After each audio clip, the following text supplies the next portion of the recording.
자, 세 번째로 이제 전환 주식입니다. 전환 주식이라는 것은 A 주식에서 B로 바꿀 수 있는 주식이죠. 그래서 이 전환 주식은 그런 의미라는 거. 그래서 이제 회사가 수종의 주식을 발행하는 경우에 다른 수종의 주식으로 전환할 수 있는 권리가 부여되어 있는 주식이다. 즉, 수종의 주식에서 다른 수종의 주식에서 다른 수종의 주식으로 전환할 수 있는 권리, 즉 전환권이 부여되어 있는 주식이 전환 주식이다. 자, 이런 거는 왜 인정해 주는 거 아니? 여러 가지 투자자를 끌어들이기 위해서 돈을 되는 투자자를 끌어들이기 위해서는 그 사람들에게 여러 가지 특혜를 줘야 되는 거죠. 그래서 그러한 동기를 부여함으로써 주주를 모집하고 주주 모집에 의해서 자본 조달을 쉽게 하기 위해서 인정이 되는 겁니다.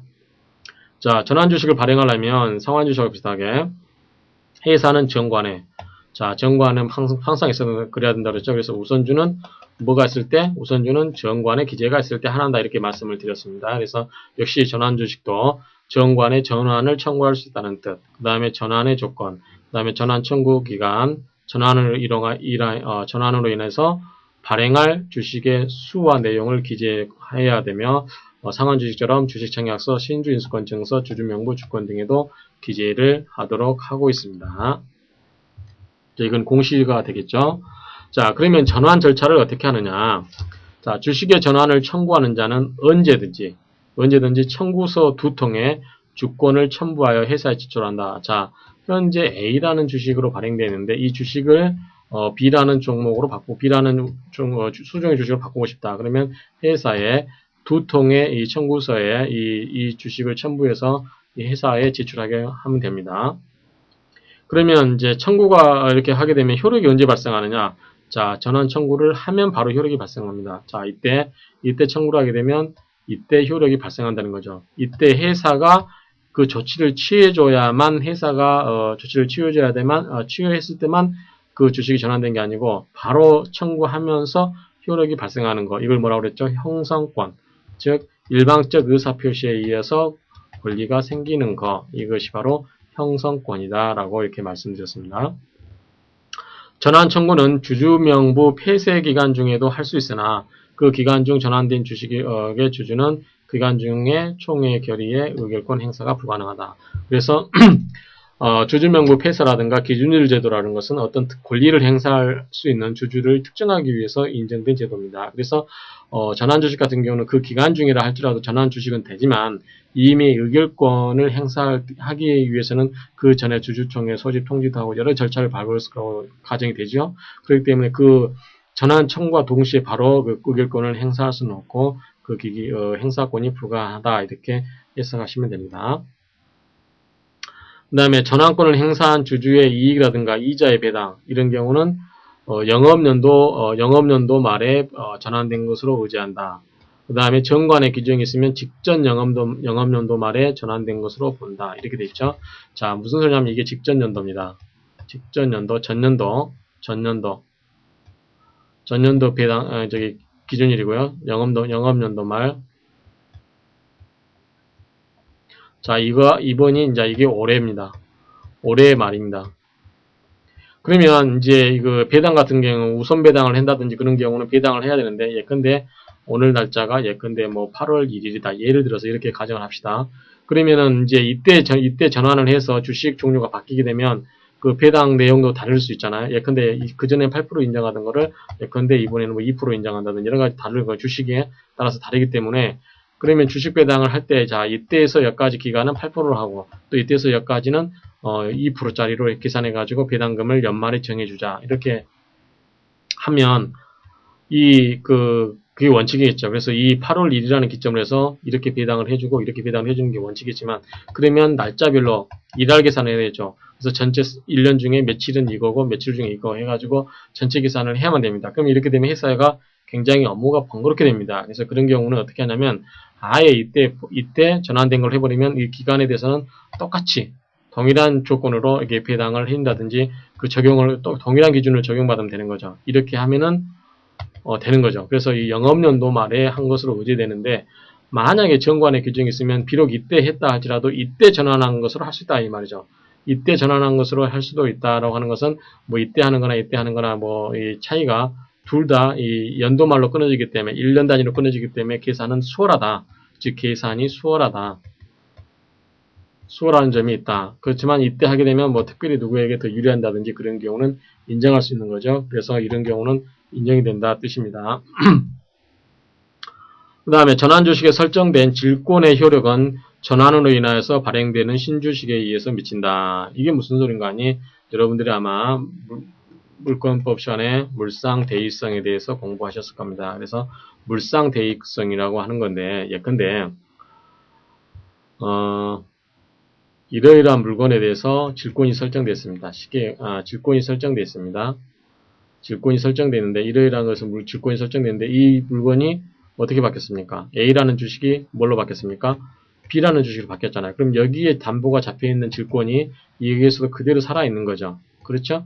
여기에 그대로 살아있는 겁니다. 그래서 이런 거를 물상대의성이라고 합니다. 물건이 바뀌더라도 그 물건에 관한 권리는 새로운 물건으로 전환돼서 살아있다라는 뜻이죠. 그래서 이 전환 주식에 설정된 질권의 효력은 전환으로 인하여서 발행되는 신주식에 미친다. 질권의 물상대의성입니다. 그 다음 전환으로 인해서 각종 주식의 발행 주식 수의 변경이 생기면 전환한 날로부터 2주 내에 본점 소재지의 변경 등기를 해야 된다. 왜 그렇죠? 자, 주식수, 그 다음에 액면가 이런 거 전부 뭐라고 그랬죠? 이런 거는 자본에 관한 것으로서 이건 뭐라고 그랬죠? 이거는 등기사항입니다. 그래서 이런 경우는 변경이 있게 되잖아요. 주식수에 대해서 변경이 있게 되기 때문에 그런 경우는 2주 내, 본점은 2주, 지점은 몇 주라고 그랬죠? 3주라고 그랬죠. 그래서 그건 똑같기 때문에 그렇게 잘 이해하시고요. 자, 그 다음에 전환의 결과 발생하는 단주의 처리에 대해서는 상법은 명문의 규정을 두고 있지 아니하나 주식의 병합에 따른 단주 처리에 관한 443조 규정을 적용한다. 유치 적용한다 이렇게 되어 있습니다. 그래서 저번에 말씀드린 것처럼 A, B, C, D가 각각 1.1, 뭐 2.2, 4.7, 뭐 5.1 이런 식으로 했을 때는 단주는 인정이 안 된다고 그랬죠. 단주는. 그래서 한 주를 공유, 여러 사람이 갖고 있는 것은 오케이지만 뭐 주식을 0.1주, 한 주도 안 되는 단위 미만으로 자를 수는 없다. 0.7주 이렇게 할 수는 없다. 그래서 이런 주식을 쉽게 이야기해서 짜투리 주식 이런 거를 한 주가 안 되는 주식들을 뭘로 한다 그랬죠? 현금으로 정산해서 줘버리고 이 주식은 전부 회사가 사는 거죠. 그래서 그런 뜻으로 생각하시면 됩니다. 자, 전환의 효과는 뭐냐면 전환 후에 발행가액 총액이 일치된다라고 하는 게 굉장히 중요합니다. 그래서 이 전환 후에 발행가액 총액이 일치된다. 왜냐하면 요만큼 발행했어도 요만큼이 돼야 되는 거죠. 똑같은 면적이 돼야 되는데 요만큼 발행했던 거를 요만큼 발행한 가치를 가지고 이렇게 뻥튀기 해놨다. 그러면은 회사에 굉장히 이 사람들만 특혜를 주는 거잖아요. 그래서 이러한 거를 막자라고 하는 취지에서 이 동일하게 이렇게 가야 된다라고 하는 취지입니다. 그래서 자본에 미치는 영향을 보면 전환 전후의 발행가액 총액이 일치해야 된다라고 해서 같은 뜻입니다. 그 다음에 이제 자본이 증가하는 경우가 있고 자본이 감소하는 경우가 있는데 이거는 구체적인 숫자를 가지고 설명을 드리도록 하겠습니다. 자, 한번 보시죠. 자, 자본에 미치는 영향은 전환 전후의 발행가의 총액이 일치해야 된다라고 했죠. 자, 처음에 전환 주식을 액면가가 5천원짜리입니다. 전환 주식을 발행가 만원 곱하기 100만주 하면 이게 100억이 될 겁니다. 100억이 되면 자, 우리의 액면가는 얼마였죠? 5천원이죠. 5천원은 뭘로 들어가죠? 자본금으로 들어갑니다. 자본으로. 그 다음에 추가 발행 자금. 더 5천원을 추가로 더 받은 거잖아요. 5천원보다. 전체가 만원이니까 이 만원짜리이기 때문에 이거는 뭘로 하면 자본에 들어가지 않고 뭘로 들어갑니까? 이거는 자본 준비금으로 들어갑니다. 그래서 요거는 절대 변하면 안 된다고 그랬죠. 요거를 마음대로 감소를 시키거나 그렇게 할 수 없다고 했습니다. 그걸 자본 유지 원칙이라고 그랬죠. 그래서 자본 준비금 이렇게 만들었는데 그러면 이게 이제 100억이기 때문에 어떻게 나와주냐면 50억. 자, 50억은 뭘로 들어가는 거죠? 자본으로 들어가는 거죠. 50억은 자본 준비금으로 들어갑니다. 이렇게 돼 있었어요. 그래서 이제 전환 주식을 이렇게 발행했는데 한 주에 10,000원씩 해서 발행했는데 이거를 주식을 이제 전환하는 거죠. 그래서 이제 이번에는 하향 전환. 무슨 말인가 하니 발행가액을 5,000원에 발행한다는 거죠. 그래서 10,000원짜리를 5,000원에 발행하게 되면 금액이 일치되니까 100억이 똑같아 되니까 이게 100억이 되려면 이게 얼마야 되겠습니까? 이게 200만 주가 되겠죠. 그렇죠? 200만 주가 됩니다. 그러면 200만 주를 발행하게 되면 자본금 10억. 자, 발행가액 전후, 이거 전환가격 전후, 전환 전 100억, 전환 후 100억이 일치를 해야 되기 때문에 만약에 하향 전환하게 되면 금액을 낮추면 발행가액을 낮추면 그만큼 주식 수가 늘어나는 거겠죠. 그러면 이때 5,000원. 5,000원 뭐냐면 이거는 액면가가 5,000원이기 때문에 자본으로 들어가야 되는 거죠. 그래서 이때 100억이 전부 뭘로 갑니까? 이때 100억이 전부 자본으로 가는 거죠.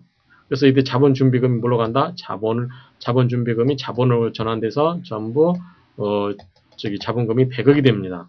이때는 자본금이 50억에서 자본금이 100억으로 50억이 늘어나는 거죠.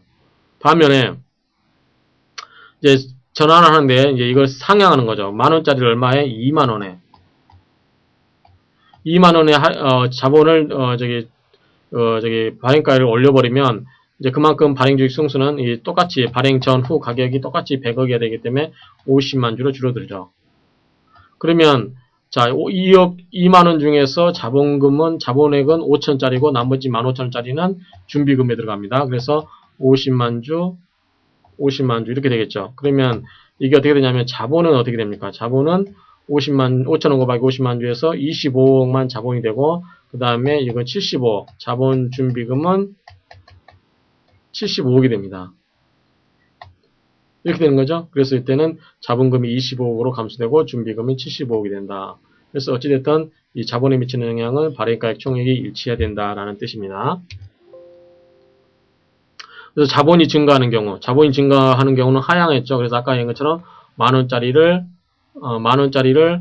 5천원 낮춰버리면 그만큼 자본금이 늘어났었죠. 그래서 자본이 증가하는 경우는 하향 전환하는 경우다. 그래서 우월적 조건의 주식을 열후적 조건의 주식을 전환한다. 예컨대 여러분들 만원 주고 전환 주식을 샀는데 그걸 5천원짜리 주식으로 바꿔주겠다라고 했을 때 그거는 나쁜 조건이다 그런 뜻입니다.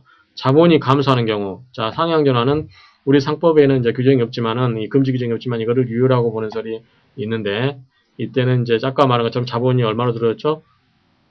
50억에서 자본이 20억으로 줄었잖아요. 그래서 자본이 줄어들면 어떤 절차를 갖춘다? 항상 자본이 줄어들면 채권자 보호 절차를 밟는다라고 했습니다. 그래서 이런 경우는 자본을 상향 전환하는 경우, 즉 자본을 줄이는 경우라도 이것이 유효다라고 보는 견해가 있고 아니다. 우리 상법상 이거는 무효다. 상향 전환을 하는 것은 안 된다. 이게 다수설입니다. 그래서 이런 경우는 자본 감소 절차를 우회적으로 탈법하는 수단이 되기 때문에 이거는 인정이 안 된다라고 하는 게 다수설입니다. 그래서 우리나라 이 견해에 의하면 요것만 인정이 되고 다수설은 요거는 인정이 안 된다라고 하는 거죠. 왜냐하면 자본금이 줄어들고 이건 자본금이 늘어나기 때문에 자본금이 늘어나게 하는 것은 채권자 보호 절차에 전혀 흠이 안 되지만 자본이 줄어드는 것은 채권자 보호 절차에 문제가 있을 수 있기 때문에 그렇다라고 이해를 하시면 됩니다. 그 다음에 전환의 효과를 보게 되면 수권 자본 수에 미치는 영향은 소각되지 아니하므로 수권 자본 수에는 영향이 없습니다. 그래서 재발행이 가능하냐 불가능하냐 있는데 소수설은 재발행을 인정하지 않는데 다수설은 다른 종류로 교체된 것에 불과하기 때문에 미발행 주식으로 부활이 된다. 그래서 이것은 이사의 주식 발행에 관한 무한수권, 계속해서 이사가 주식 발행을 할 수 있는 그런 무한수권을 준 것이 아니기 때문에 이것은 가능하지 않느냐라고 보는 게 이 전환 주식의 특징인데 아까 본 상환주식은 이것을 재발행할 수 있다고 했습니까? 없다고 했습니까? 다수설은 안 된다고 했죠. 이렇게 이해하시면 되고요. 뭐 여러 가지 설이 있는데 일단 전환권이 없는 전환전의 주식으로 재발행이 가능하다는 게 현재 다수설이다라고 이렇게 이해를 해주시기 바랍니다. 자, 두 번째 이 주식의 분할. 이거는 주식의 병합. 자, 주식의 분할은 이렇게 큰 덩치 있는 주식을 쪼개는 거죠. 이렇게 두 개로 쪼개는 거고, 뭐 두 개가 됐든 10개가 쪼개는 거. 그 다음에 주식 병합은 이렇게 있는 주식을 통째로 이렇게 묶는 겁니다. 그래서, 예컨대 여러분들이 SK텔레콤 주식이 얼마죠, 지금 현재? 예컨대 SK텔레콤 주식이 20만원이다 할 때, 이게 20만원이라고 그냥 보시면 안 됩니다. 우리나라 주식은 액면가가 얼마다? 100원 이상입니다. 근데 SK텔레콤의 액면가는 얼마다? 500원입니다. 그래서 옛날에 이게 5,000원으로 환산하게 되면 이게 한 주당 얼마입니까? 200만원이 되는 거죠. 그래서 주식 수가 액면가가 500원에서 5,000원 늘어나면서 주식 수량은 어떻게 된다? 수량은 10분의 1로 줄어드는 거죠. 그쵸? 그렇기 때문에 한 주당 200만원이 되는 겁니다. 반대로 KTF나 LG텔레콤은 한 주에 얼마냐면 5,000원입니다. 현재 28,000이라고 가정을 하게 되면 이걸 500원으로 쪼개 되면 어떻게 됩니까? 이거는 2,800원이 되겠죠. 2,800원이 됩니다. 한 주에. 그러니까 같이 500원을 놓고 본다고 하면 SK텔 놓고 보면 한 주에 20만 원이고 KT라든가 이런 경우는 한 주에 2,800원짜리가 되는 겁니다. 그래서 이 액면가라는 게 의미가 그래서 중요한 겁니다. 그래서 이 주식 분할하고 병합을 보게 되면 수개 주식을 합하여 주식 수를 감소시키는 것. 이게 이제 방금 얘기했죠? 5,500원짜리 액면가 500원짜리를 액면가 5,000원 만들면서 20만원짜리 주식을 10배로 축소하는 거니까 200만원짜리 만들면서 수량은 10분의 1로 줄어들었죠. 그래서 이런 경우 감소시키는 것을 주식의 병합이라고 하고, 그 다음 반대로 옛날에 SK텔레콤을 왜 500원짜리로 만들었냐면 한 주에 200만원이 넘기 때문에 굉장히 거래하는데 부담이 되고 사람들이 살려고 하지 않습니다. 그러다 보면 주식의 유통수가 굉장히 부족해지고 그렇기 때문에 이거를 어느 정도에 늘릴 필요가 있다 해가지고 5,000원짜리를 500원짜리로 액면가를 낮추면 수량을 20만원짜리가 얼마로 되니까 200만원짜리가 20만원 되니까 수량은 몇 배가 늘어난다? 수량은 10배가 늘어난다. 그래서 뭐 시장에서 예컨대 100만 주가 거래되고 있다고 하면 이게 몇만 주로 1000만 주로 그 수량이 늘어나는 효과가 있다라고 이해하시면 됩니다. 그래서 이 자본의 증가 없이 자본 증가가 없죠. 왜냐하면 액면가 곱하기 발행주식 총수 액면가 곱하기 발행주식 총수는 결국은 합은 같으니까. 그래서 자본의 증가 없이 발행주식 총수만을 증가시키는 것을 주식의 분할이라고 한다. 이게 좀 이런 경우입니다. 거꾸로 가는 거. 5,000원짜리를 500원으로 가는 경우. 자, 자본을 증가시키지 않냐고 기존 주식을 세분하여 주식 수를 증가시키는 회사의 행위를 이 주식의 분할이다라고 이해를 하시면 됩니다. 그 다음에 주주총회 특별 결의로 가능하다. 자, 이것은 주가가 지나치게 높아서 주식의 유통성을 증가시키거나 합병 비율의 결정을 용이하게 하기 위해서 인정이 된다. 자, 주식 분할의 절차는 정관 변경을 해야 되겠죠. 왜냐하면 주식 액면가가 정관 기재사항이기 때문에 예컨대 5,000원짜리를 500원으로 바꾸려면 정관을 변경해야 되겠죠. 그래서 정관 변경을 해야 됩니다. 그 다음에 발행예익 증수가 또 기재사항이기 때문에 주식 수가 늘어나는 거죠. 그래서 이런 것은 정관의 기재사항이기 때문에 당연히 정관 변경이 필요하고, 그래서 정관 변경은 주주총회 무슨 결의? 특별 결의다. 정관 변경은 주주총회 특별 결의다. 중요한 사항입니다. 그래서 특별 결의라는 겁니다. 그렇지 않은 경우는 보통 결의고요. 그 다음에 신주권의 발행 교부, 주식 병합의 절차라든가 구주권의 제출. 이건 무슨 말이냐면 기존에 5,000원짜리 주식을 전부 회사에 제출하라. 그러면 그 5,000원짜리를 다 모아서 없애고 그 대신에 이제 뭘 줍니까? 한 주에 500원짜리 주식으로 나눠주는 거죠. 그런 절차를 주식 병합에 관한 절차, 그 다음에 주식이 단주가 되는 거, 그런 거에 대해서는 이 주식 병합에 관한 거를 규정을 준용한다. 그런 뜻입니다. 이건 절차에 관한 문제니까 그게 신경은 안 쓰셔도 되는데, 일단, 주식 액면가와 주식 발행 발행 주식 총수는 정관 기재사항이기 때문에 주식 병합이라든가 분할할 경우는 그 변동이 있기 때문에 정관 변경에는 절차를 거쳐야 하는데 정관 변경은 주주총회 특별 결의 사항이다라고 꼭 알아두시기 바랍니다.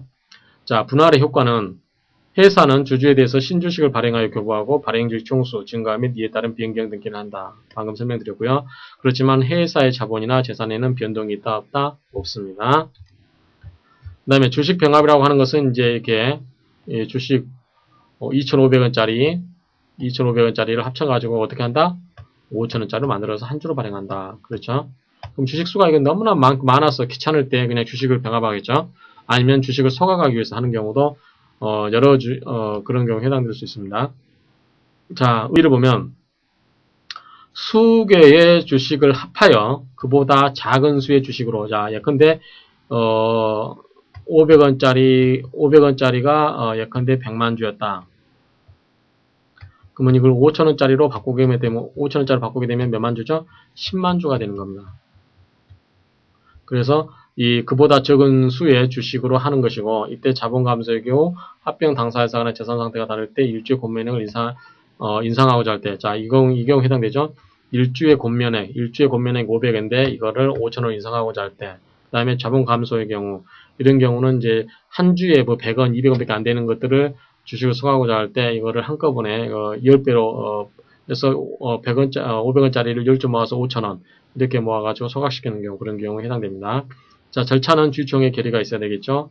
그 다음에 채권자 보호 절차가 필요합니다. 그래서 이런 경우는 이제 자본이 감소하는 경우, 여기냐면 자본 감소의 경우에 주식 병합 절차를 이용할 수 있기 때문에 이런 경우에 자본 감소는 채권자에 대한 담보가 되기 때문에 자본이 감소하는 경우는 채권자 보호 절차를 거친다라고 이야기했습니다. 자본이 증가하는 경우는 거칩니까? 안 거칩니까? 자본이 증가하는 경우는 거치지 않는다라고 이야기를 몇 번 말씀드렸습니다. 그 다음에 한 달 이상의 기간을 정해서 주권을 회사에 제출해라. 그걸 공고하고 통지를 합니다. 공고한다는 것은 모르는 주주가 있을 때 공고하는 거고 통지는 알고 있는 주주에게서는 통지를 한다는 거죠. 그 다음에 단주, 아까 말한 0.21 뭐 이런 식으로 한 주 미만의 단주가 발생하면 그 주식을 어떻게 처리할 건지, 그 다음에 변경이 있으면 변경 듣기가 있겠죠. 그 다음에 효력 발생 시기는 주권 제출 기간이 있거나 또는 채권자 보호 절차 만료 시에 이러한 주식 병합의 효력이 발생하게 됩니다. 그래서 지금까지 이제 특수 주식으로, 특수한 주식으로 상환 주식, 무결권 주식, 전환 주식 이 세 가지를 배웠고, 그 다음에 주식의 분할, 쪼개는 것과 주식을 합치는 것, 병합에 대해서 공부를 했습니다. 그래서 상환 주식 같은 경우는 자본수의 변동은 없지만 이익으로 하는 것 때문에 자본의 변동이 없지만 한번 상환 주식을 발행하게 되면 다시 상환 주식을 발행할 권한이 있다 없다? 없다고 보는 게 원칙이다. 전환 주식은 어떻다? 전환 가액이 양전의 일치해야 되고 그 다음에 다시 전환 주식에 대해서는 발행이 가능하다라고 보는 점이 상환 주식과 전환 주식의 차이라고 말씀드릴 수 있습니다. 그래서 이상으로서 이런 내용을 마치고 다음 시간에 뵙도록 하겠습니다. 수고하셨습니다.